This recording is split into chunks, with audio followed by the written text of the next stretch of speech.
domlani eshitganimda ko'p aytadi, haligi odamlar savol berishadi. Misol uchun, demokratiya kufrmi deb savol berilgan savolga demokratiya shu vosita, demokratiya din emas deydi-da. Shunda menda savol paydo bo'ldi. Shu faqat din bo'lsa-la kufr bo'ladimi shu narsa?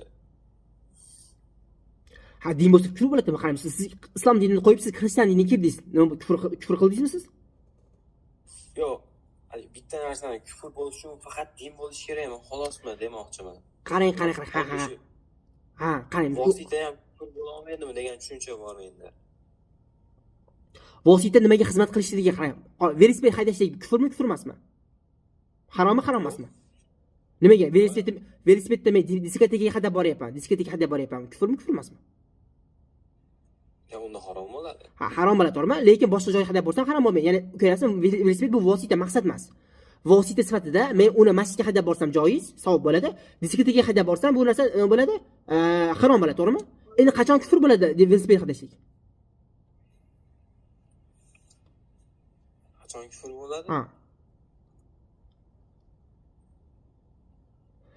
Qachonki men e'tiqod qilsam, Alloh taolo odamni mukammal yaratmagan, bizni oyoqlarimiz bizga yetarli emas.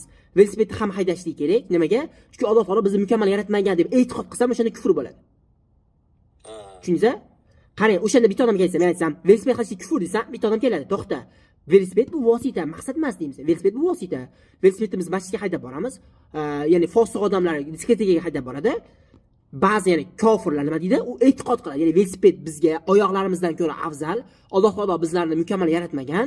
Velosiped haydash hamma shart desam, o'shanda men kufr qilgan bo'laman. Chunki men e'tiqodda adashdim. Ammo men vosita sifatida ishlatsam, muammo yo'q.